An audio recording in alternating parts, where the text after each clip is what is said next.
Hello guys.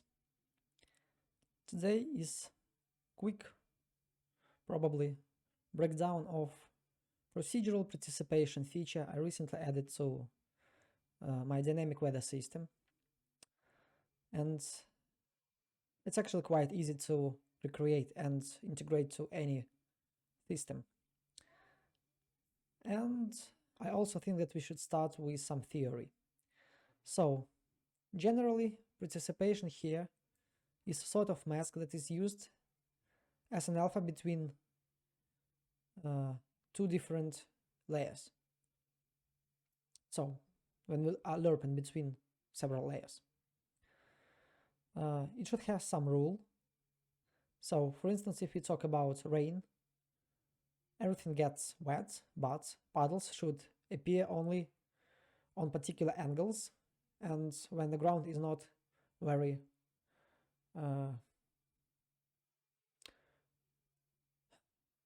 so this one won't help. This one puddle should appear. Something like this. Also, this feature covers maybe 95% of cases, but people should not worry about some very complex stuff because most of the time it's not even noticed. Also, the order when we are applying each layer matters, because if you have grass or soil, when it starts snowing, snow should cover it. And for instance, if the rain starts, probably snow should melt. If we take a look at participation functions that I have two. They are nearly the same, but with some little differences. So it's rain participation and snow participation. We need to concentrate on this part. This one is more complex stuff for those who actually saw my previous tutorials about procedural snow and my dynamic weather system. But the main trick is here, only this part. So this is the mask. This one and this one are conditions. So let's think that we have a mountain. If it's too high, temperatures are quite low, and when rain starts, there are some areas where snow, maybe it's some sort of ice, just can't melt. So rain can't make any difference there. Also, if we have some, for instance, too many words for instance, so we have a water line, right? Like the ocean, lake, etc. Puddles should not appear there under the water. So, but let's take a look at this function.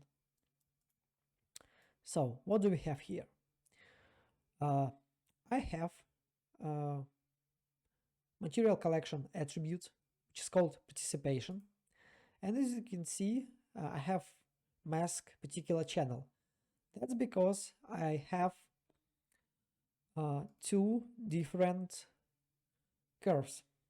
One is rain, the other is snow. Let's talk about rain. So, as I said, logic is the same. X here is for Niagara Vertex. So, when it's 15 o'clock, rain starts. And participations, like puddles, wetness, etc., should not appear immediately. So, for this purpose, I have separate curve on the y-axis, and at 16 o'clock we have our participation. And when the rain ends, participation should exist for some time. So when the sun is shining, the temperature is the same or growing, and there is no rain, participations actually disappear. The same for the snow. And here you can see its value is 0, this value is 24, so it's the length of the day. And I have the day and night cycle. It can be a timeline. So what I do, I actually take, like I have particular time, and when the day changes, I get the value from my curve and set this value as a vector and store it into the material parameter collection. So that's why I have it here. So G here is for the participations of rain, and for snow it's A, alpha. Next thing is to add some noise. Noise mask here have some particular attribute values. If you take a look at this one,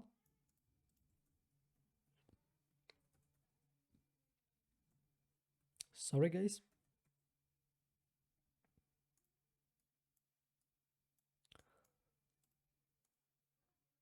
so you can see that we have, it's only for the sake of the demo, preview of how our mask should appear. So you should probably play around with the values of min and max. So black one is our main layer. It means that no participations will appear. And the white one is the mask where our participations or our other layer should appear. So if it's snow, the white here will be snow. If it's rain, so the white here is our wetness and puddles.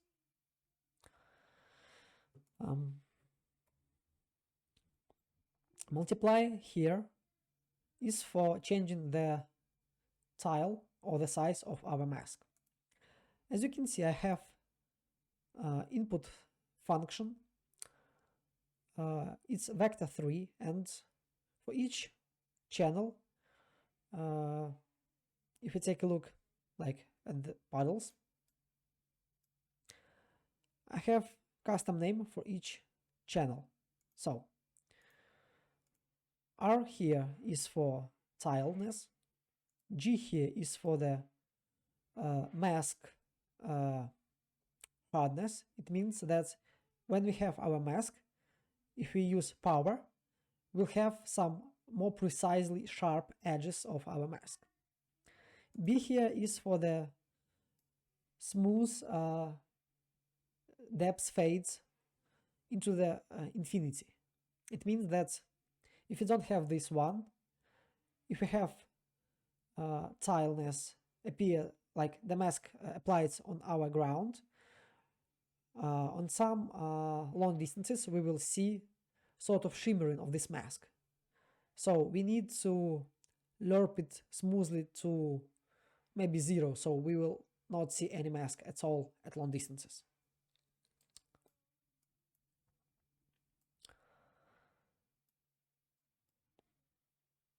Here we have lerp also. So this one by default is 0. It means we have no participation.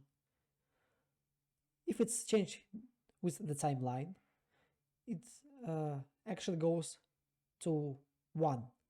If it's 1, it will be our participation, this mask applied. So that's why I lerp between 0 and the result of our mask. Also, why I use add here, because this one by default is nothing, and when we add 1 to the results of these outputs, we'll receive the mask that I showed you previously with the debug sign function. Also, don't forget to change the scale back to 1. Here is what I said about conditions, like material function, which defines the angle where the puddle should not appear. It looks like this. I covered this one early in my dynamic weather, in my procedural snow, or with my auto material tutorial. So vertex normal, mask B, so we have our high value of our object. We subtract value. This one appears as the angle. Then we invert it and divide 1 by this value. So it will be sort of percentage. Situate, multiply, invert, will receive particular amounts of area that should be covered with our mask, and power to make it to make the both top and bottom edges more precisely sharp.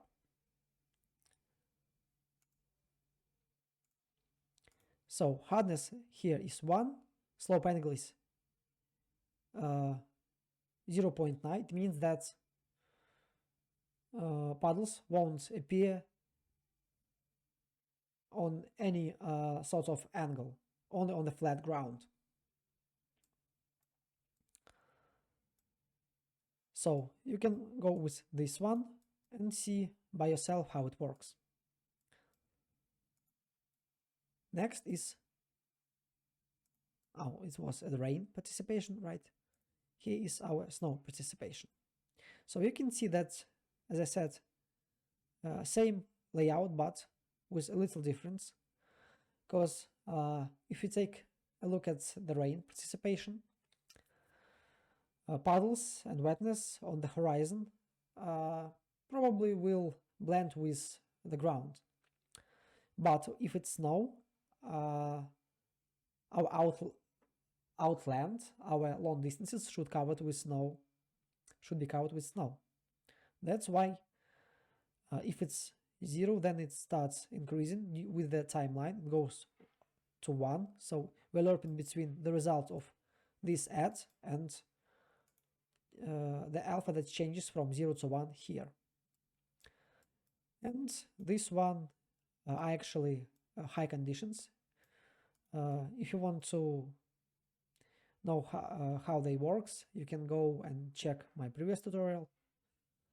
It's landscape auto material one more time. Or I can just show you. So that's actually it. Everything is simple. I can close this one in my weather. So, yep, let me show you my mask. Level here is 6, so overall shape is has more curves. Let it be like this. What else? Probably I can close it and show you how I blend my layers. So I have one layer, another one, simple standard blend. It means that it blends every attribute that's for like with this one and this one. So for snow, here, as I told you, I have function input, and here is my snow participation. Now here you can define the name of each channel. So in your material instance, it will look like this.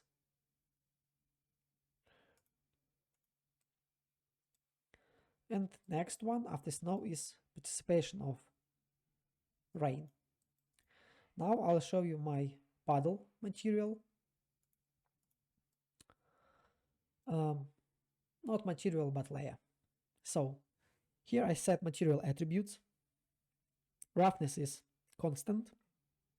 I have puddle albedo, so it's simple color. So this one helps me to convert the procedural noise into the normal map. So I have puddle adjustments, tile, speed, depth, fade, each channel for each attribute. I have panner. This one is actually to make it look like we have sort of movement of our puddles, like when the raindrop, not the movement of puddles, but the movement of raindrops. So when the raindrop falls, we can see this crown movement. Let me show you. Speed is actually not so high. So this one. Ooh. Yep, like this. Back to 1.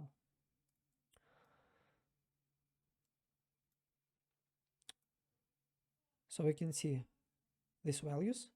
Then everything is actually added one to another, and I use radial gradient to have sort of, like you can see, inside parts is hollow. So as probably the normal raindrop. And density here is changed with the camera depth fade. Next, here I have input, it's a scalar attribute for mask. So this one is our rain participation here. So it means that only this particular noise should be added inside the rain participation mask, the area where the puddle should appear.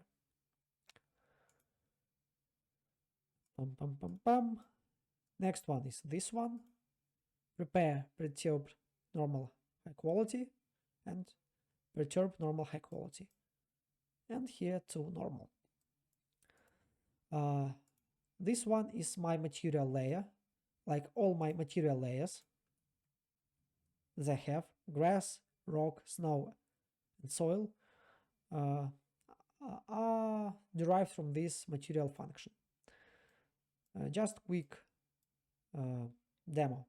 So borderline texture for albedo and normal map, texture, near and far tile, both of them.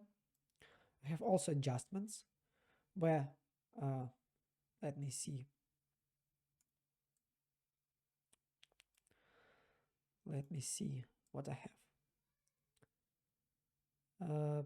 Adjustments is the blend distance and normal power. Yep. Can close this one. So this one is the distance when I blend between far and near tiles. So I won't see any transition effect, like it's smooth transition between repeatedness of texture tile. G channel is for the power of the normal map. Here is levels. It's simply brightness and contrast. And one more thing is also very important here and also here. Like each layer should have its dry and wet color. So when the rain, so one more time here and here I have material collection attributes of my rain. If it's 0, I have dry texture. If it's 1, I have the wet texture. or this one is simply like color applied over the texture. And for roughness, each layer, but not like if we have plastic or maybe rock and moss, all materials have their own roughness.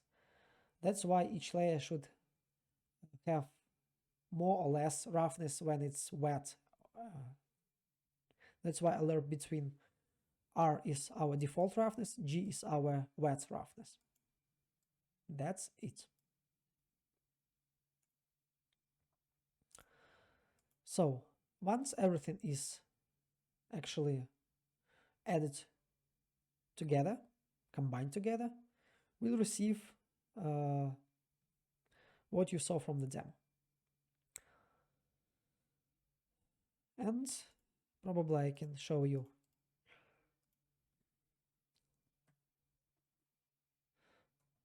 demo blend. Yeah, I'll show you how it looks on the simple material. Don't remember where I have material attributes here. Yes, this one. Next, I'll go with grass, rain, this one.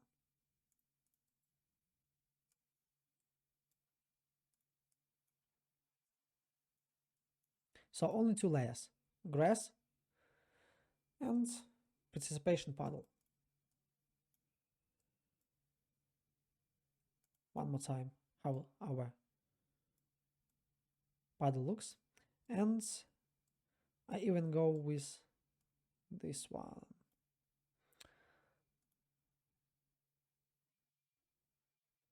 Like this. Let's make some changes to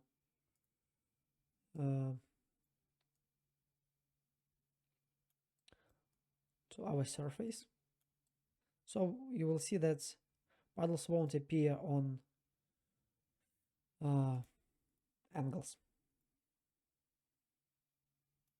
How it goes. Let's press apply. Wait for shaders to compile. Let's press play and see.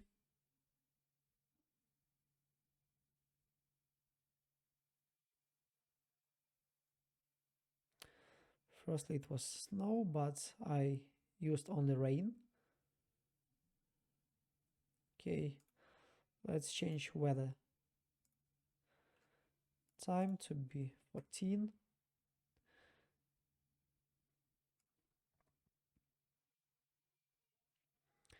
Now the rain starts.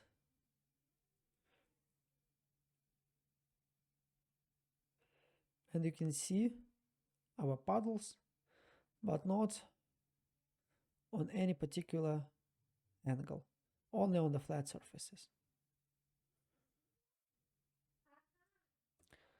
So guys, that's actually it.